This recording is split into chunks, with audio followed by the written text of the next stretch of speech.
about to start. Signore e signori, per favore prendete posto. La sessione sta per iniziare. Please take your seat.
Okay, when does it end? 11? 11:30? 35. Okay, so we have 30 minutes. Don't make me interrupted. 30 minutes.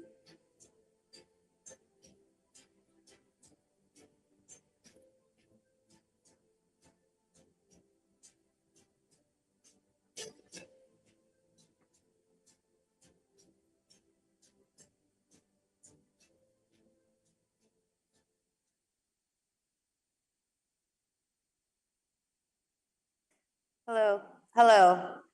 Hi. Thank you so much to ISPI for hosting this excellent conference, to all of you being in our panel. My name is Negar Mortazavi. I am a journalist and political analyst based in Washington. I'm a senior fellow at the Center for International Policy and a non-resident scholar at the Middle East Policy Council. We will be discussing the future of Iran-Gulf relations, a very easy topic, very short discussion. We're actually short on time, so we'll be talking about what the huge future holds for Iran-Gulf relations, how can mutual mistrust be overcome and the Bataan process carried out, how to strengthen economic and energy partnerships and leverage them to resolve persistent territorial disputes, which sectors hold the greatest potential for advancing regional cooperation, and a number of other issues with our panel. Let me introduce our excellent speakers in alphabetical order. First, Youssef Balushi to the right, he's chairman of the Muscat Policy Council. To my right is Sara Bazubandi, a research fellow at the Giga Institute of Middle East Studies and an associate research fellow at ISPI. And last but not least, Abdulaziz Sagar, chairman of the Gulf Research Center. Thank you. Let me start, Youssef, with you. Oman has played a facilitating role in the rapprochement between Saudi Arabia and Iran. What would you say is Muscat's current interest in the process, and how best does the Sultanate benefit from the improved relations between the GCC and Iran? So I think let me start with really thanking SP for putting this wonderful dialogue together.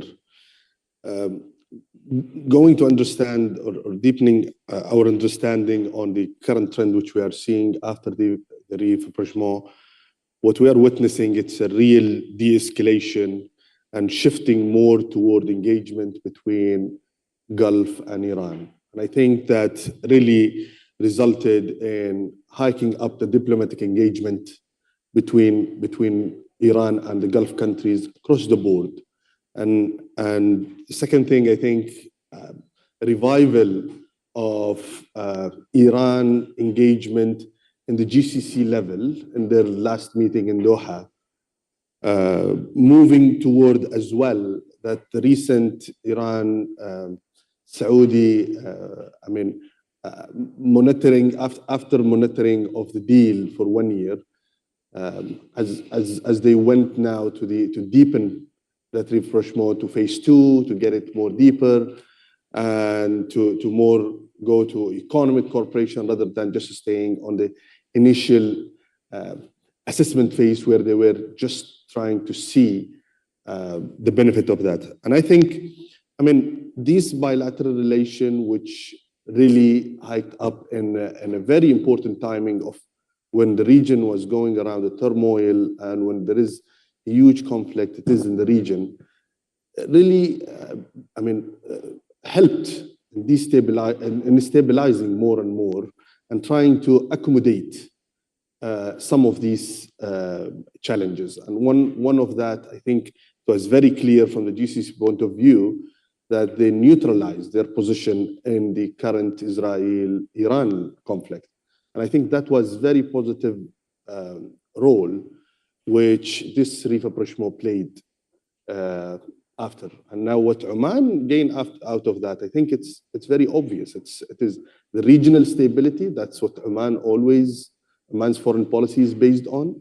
And I think that regional stability, trying to build the grassroots now for a more cooperation, opening the door to economic cooperation, opening the door as well, maybe toward further security cooperation. And this is exactly, it's coming after a very important timing when the GCC messaging toward their vision of the regional security, it came out under a very clear vision, which is setting the priority of all GCC countries.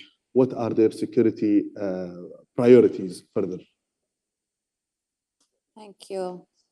Abdulaziz, to you, following the rapprochement between Tehran and Riyadh, the two countries have pursued increasing military cooperation, even carried out their first joint military exercise. Why did cooperation between the two countries expand specifically in the military domain, would you say, and what are the implications of such development? Again, good morning to everybody. I'm pleased to be here in Rome again, and thank you for ISBI for the invitation and for you to moderate this session. Well, let me start. There is a lot of exaggeration in how rapprochement went between Saudi Arabia and Iran. And I think to put it in a correct path, China have used the advantage of the Gulf-China communique. There was 3 articles in that one that talks about Iran interventionist policy, it talks about the regional security, and it talks about the aggression and intervention side. So, and then China wanted to host the meeting in March 2023, which resulted to going back to some of the old agreement, but it was a unilateral basis, not a regional, because Iran refused to discuss any regional issues on that agreement or in that rapprochement that have taken place. What has been said and published lately about the joint exercise is not a joint exercise.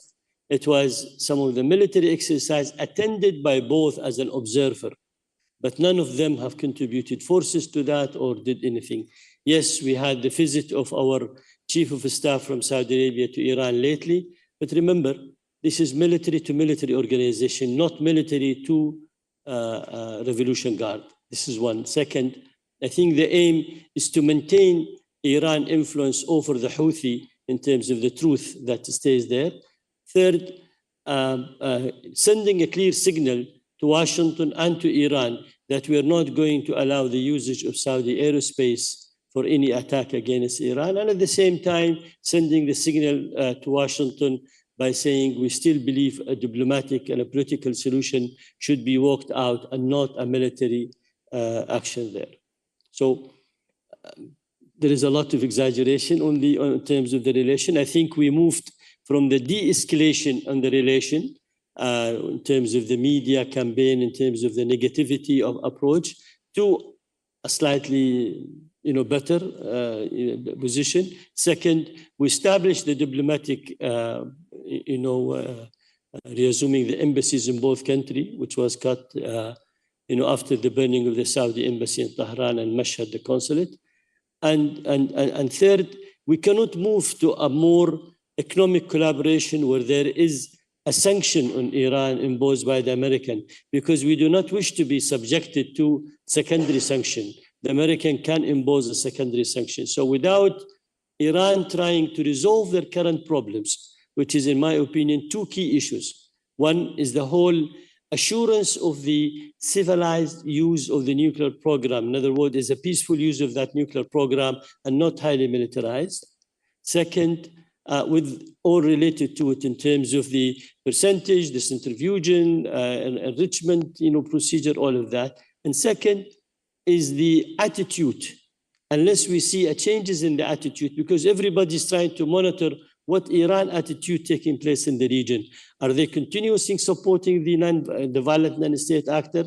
Are they still interfering the interventionist policy? Do they still represent a threat to the maritime security? Do they still represent a threat to the energy? You see, all of that issue. So if we see a positive changes from Iran, I think they will see an extremely positive response from the Gulf. If there is no positive response from Iran, but somehow Iran have used escalation in one hand to try to leverage that on the negotiation.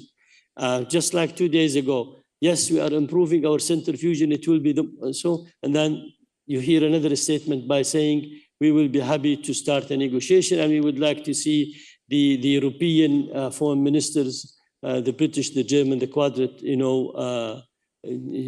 to have a talk with Iran. So they try to escalate in one hand, on the other hand, try to signal. I think that's a cultural issue in Iran. So we have to understand it and see how can we deal with it. Thank you. Sarah, Iran and GCC rapprochement bears significant economic potential, but not much progress has been made so far. What's been the trajectory of economic relations between Iran and the Gulf in recent years, and how can they unleash the full potential of closer economic cooperation? Thank you. And allow me just to repeat my colleagues, fellow panelists' gratitude to ISPI and all the organizers of this event. It's a great pleasure, as always, to be here. Great potentials, yes. But in this potential economic cooperation, we have to think about what each side has to offer. The Gulf has a substantial amount of capital and ability to rapidly deploy it. At the same time, they have their own strategic visions for what they want to do with their investments. They are, at the moment, according to their visions, the bigger, more active economies like Saudi Arabia and the UAE, very much focused on soft power, prestigious investments, football clubs, media, gaming, AI, technology, and so on and so forth. Does Iranian economy offer any potential to absorb any of these capacities? I'm not sure about that. What does Iran have to offer in this potential cooperation? Iran used to have a young labor force, but the government managed to miss the opportunity of utilizing the demographic dividend. The population is aging rather rapidly. The fertility rate is below replacement point. With a lot of government policies like purification of higher education system to purge political dissident out of a higher education system, we ended up with a less qualified graduate labor force. We have high unemployment. We have 60% of Iranian population living under poverty. It means that any investment in service sector is not going to bring that much of revenue for the investors because simply people's purchasing power has evaporated. Iranians have lost hope in the future of the Iranian economy and the future of the society. The government officials themselves, the head of Tehran Chamber of Commerce recently has, in an interview, mentioned that on average over the past decade, 27,000 Iranians have left Iran. In year 2022, when the peak of the uprising, 65,000 Iranians left Iran. The age of migration has changed. Iran tourism sector is not as attractive as, for example, Egypt would be for the Emiratis and for the Saudis. So Iran has still internet filtering. It's still a thing. It's still a huge public debate whether the government should lift some of the internet filtering or not. There is huge energy shortage. There are blackouts as we speak. Every city, every big city is going through major blackouts for 3-4 hours. It affects their ability to run their businesses. So in such environment, how much potential is there to attract and to convince the GCC, the Emiratis, the Saudis, the Qataris to come and invest in Iran? I'm not quite convinced about that. Something needs to change. And on top of that, you know, Abdulaziz mentioned attitude. I would call it strategic vision. Strategic visions of the two sides of the Gulf are completely different. You know, the way of, they both obviously are interested in projecting power, but their methods, their tools, their strategies, their philosophies are completely different. Well, there was a point in the history that political economists like me would sit here and say, well, you know, if we have enough economic interlinkages, we are less likely to fight with one another. I think the Ukrainian war has proven all of us wrong. So how much potential there is in using these potential economic cooperations for future stability and future peace, again, we should take that with caution. So what can be done to unleash this? I think major changes in Tehran. And by that, I mean in terms of vision, in terms of economic policies, in terms of the geopolitical imaginations and so on. Yusuf, back to you. The war in Yemen has contributed to the deterioration of Iran-GCC relations. Would you say the conflict is still an obstacle to rapprochement? And what measures can be taken to ease the tensions? I think the war in Yemen, obviously, it was one of the main obstacles, and that maybe it's coming under, I mean, a bigger obstacle, which is Iran's alliance, or what's it called, proxies in the region and their intervention in different areas. So I think that behavior or strategy, whatever we can call it, was seen as a really security threat to different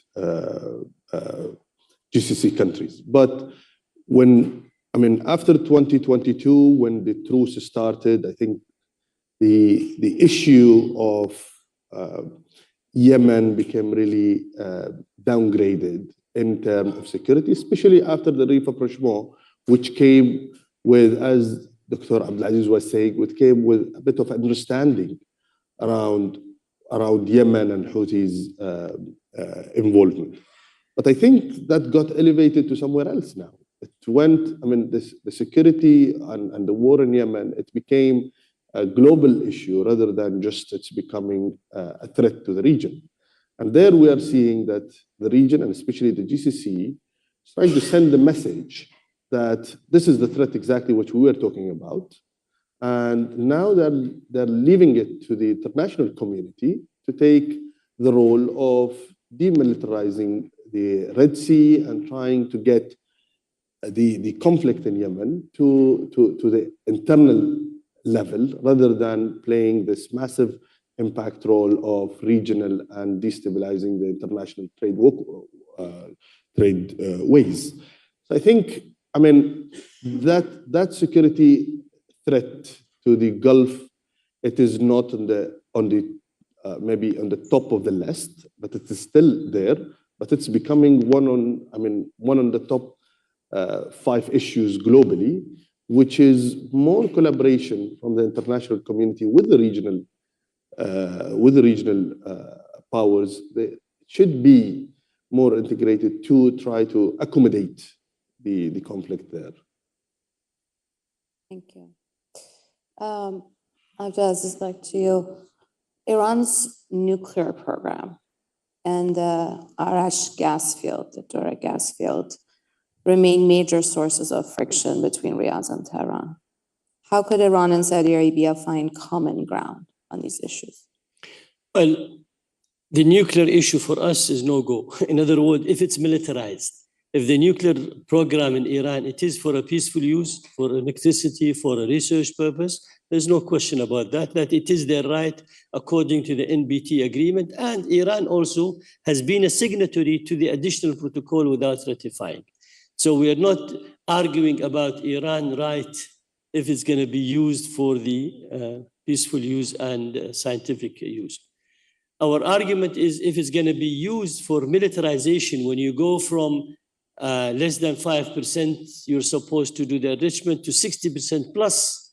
60% plus, that is for a military purpose. That is for a serious offensive purpose to be used.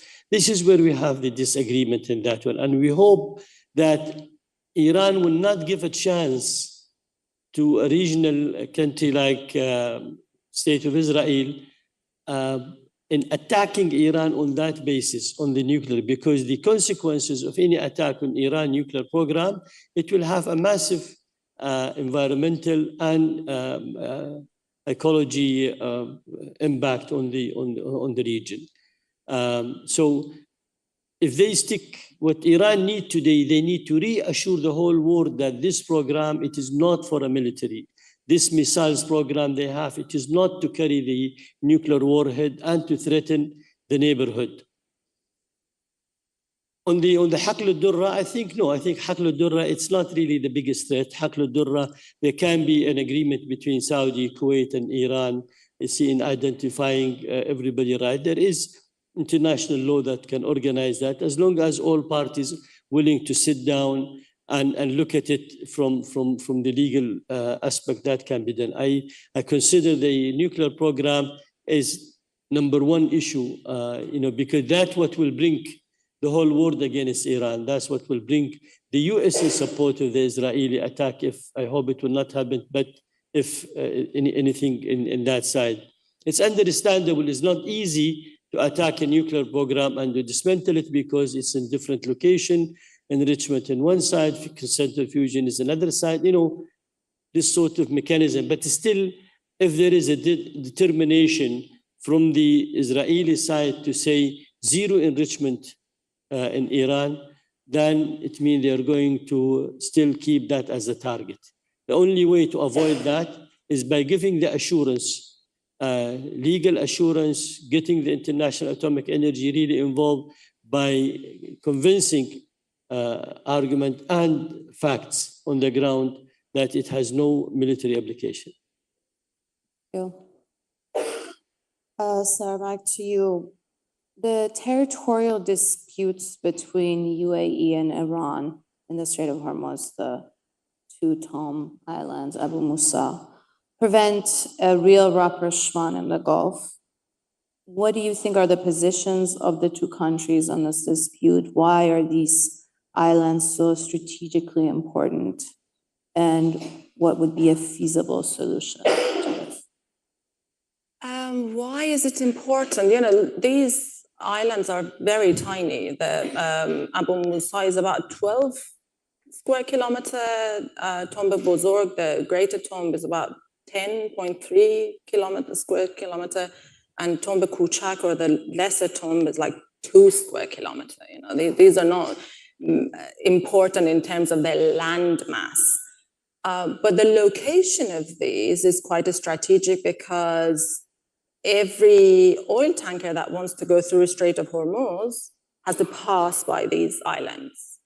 And for that reason, I think Iran is insisting, I am not a historian, the history of these islands is outside of the scope of my research. But I think that we can all agree that the strategic importance is very substantial. Strait of Hormuz is one of the narrowest bodies of water that is important as a choke point for energy transition. Nearly 90% of what is produced in the Gulf has to go through Strait of Hormuz. Between 20 to 30% of global consumption of oil has to go through Strait of Hormuz. And Iran has used the threat of blocking Strait of Hormuz as one of those very commonly used threats in negotiations, in political communications, and even more recently, people have observed that it might be also as a practical strategic aim when push comes to shove, especially with the cooperations that Iran has had with the Houthis in Bab al-Mandab. A lot of the experience from the military exercise that was gained through those operations can be easily used and utilized in such scenarios. So Strait of Hormuz is extremely strategic for the global energy markets. It's for it's Iran's interest to keep these islands to be able to have a say as a threat tool in negotiations and in perhaps future escalations. What can be done? Honestly, I don't know.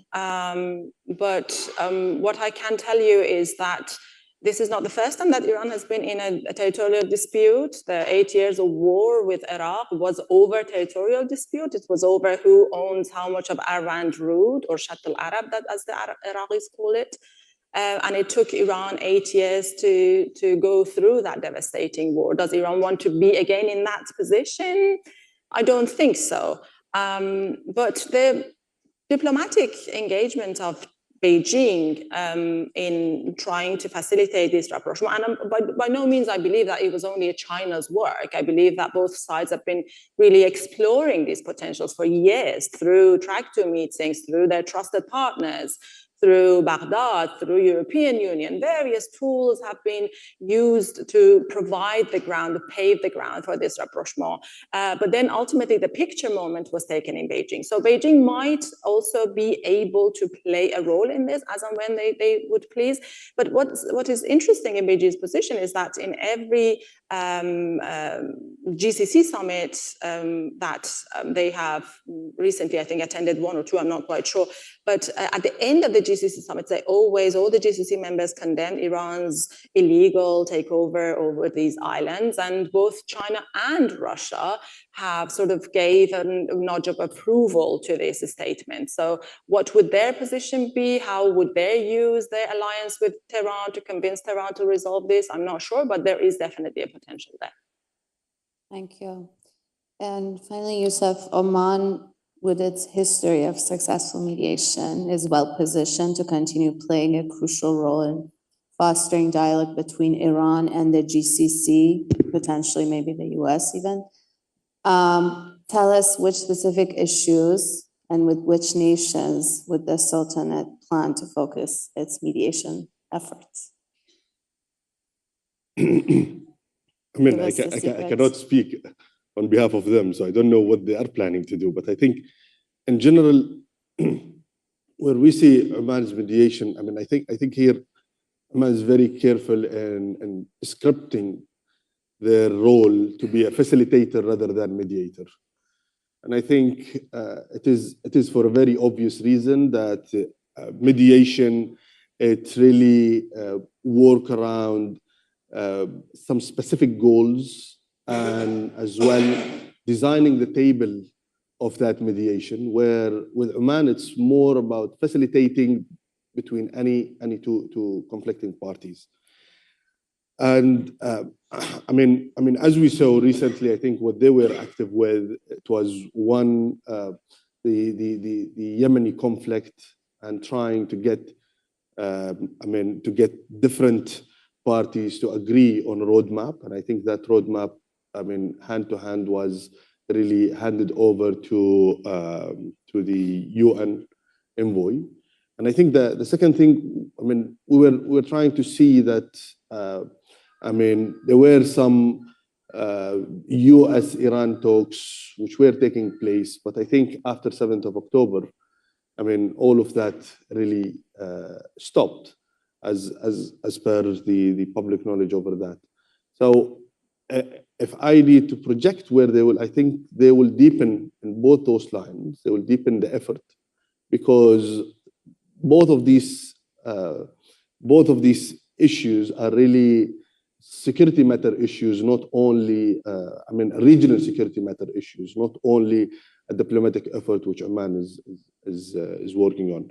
I think what is really important that all of these effort earlier led to a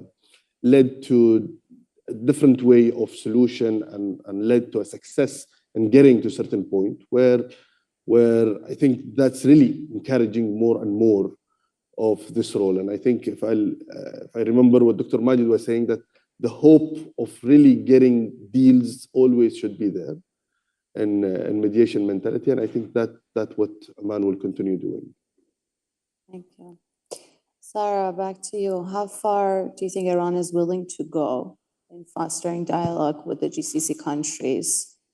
And will the conflicting strategic interests in the Gulf region ever be overcome through more dialogue? How far they are willing to go?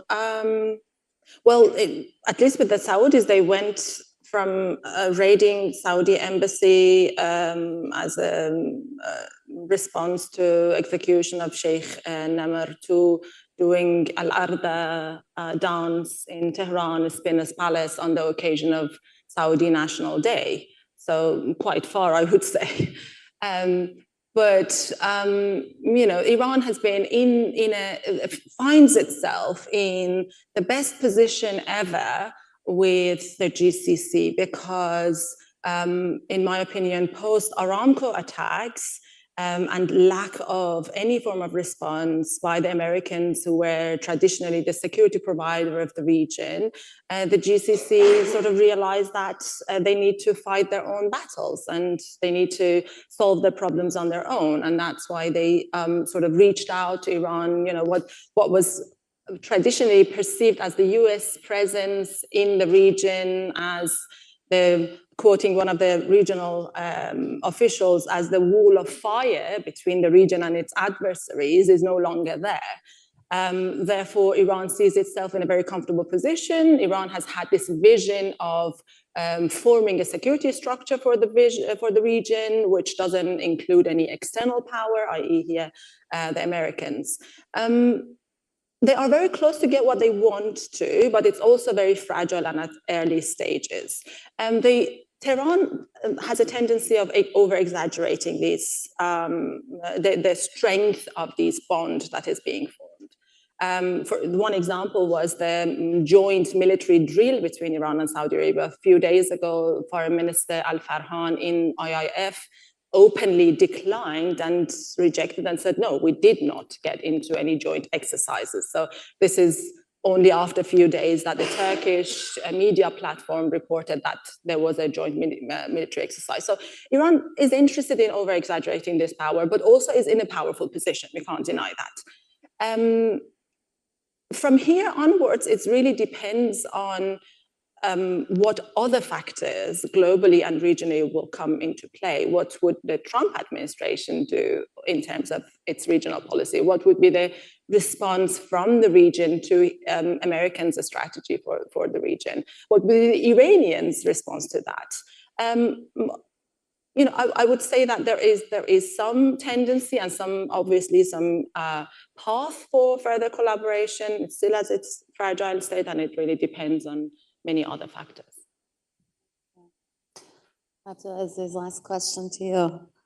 Looking ahead, the potential benefits of full normalization between Iran and the Gulf region remains to be fully realized, and significant challenges are ahead. How far do you think the rapprochement can progress, and what will determine its success? I think an important factor we have to consider is the new American election, because America have a leverage over the Gulf countries sometimes by pressuring, by imposing sanctions, by putting certain conditions. So we cannot neglect, you know, that side on one hand. On the other hand, personally, the people in the Gulf, they have no problem with the Iranian people. You know, they do have this long historical relation, relative, sometime, you know, family relations. So that side, I'm not worried about it people to people. I'm worried more about the external intervention on the region and the way how Iran perceive their security and they perceive their threat assessment. Because if they still think the American presence is a big threat for them, and then second is Israel, and third is the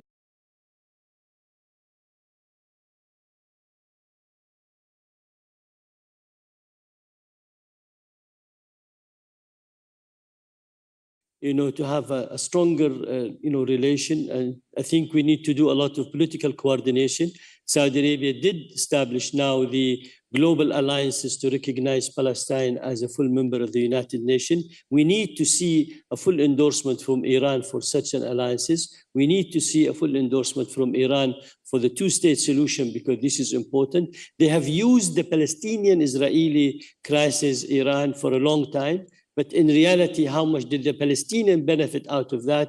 I'm not so sure. There is a lot of question in the Arab and Muslim world today. Did Iran really protect those whom they were supposed to protect them, being the Palestinian in Gaza or the Hezbollah in Lebanon? There's a big question you see in that one. So we wish to see a less interventionist policy. We understand their role in the region is very important. We need to have less involvement in Iraq, although we understand Iraq is a neighboring country, but they cannot be the one who support and endorse and militarize all the militant group in Iraq. In the Houthi side also, if they have not been supplied by all the weapon system coming out of Iran to them, they would have not been able to survive 10 years in a war. And we need them to be more internationally responsive toward the Red Sea security. If they still keep supplying the Houthi and give them all this, I mean, they can't convince us that all this long-range missiles and intelligence gathering and so it's done in a country that is suffering out of starvation and lack of capability. So we need to see a better behavior. We need to see a more responsible behavior of Iran, and we are open. I remember Prince Saud al-Faisal, the late foreign minister, he said, if Iran make one step, a move, we will make 10. We will move 10 steps. So we're willing to move further with Iran to have a better regional, because we have no interest in changing the system in Iran. This is a regime that is up to the people to choose whom do they want them to rule them and what regime. We would like to see the unity of Iran. We still wanted to see a strong central government role. We don't want a fragmented Iran. And we understand the future potential of the 400 million market around Iran on the Central Asian and the Caspian Sea there. So that is, we understand it very well. We hope, we will overcome this temporary, and we're looking forward to see the new president and the new administration now in Tehran taking future steps in strengthening the relation to the region. We have to leave it at that. Thank you so much. Abdulaziz Sagar, Chairman of the Gulf Research Center, Sara Bazubandi, Research Fellow at GIGA and Associate Research Fellow at ISPI, and Youssef Balushi, Chairman of the Muscat Policy Council. Thank you. Thank you.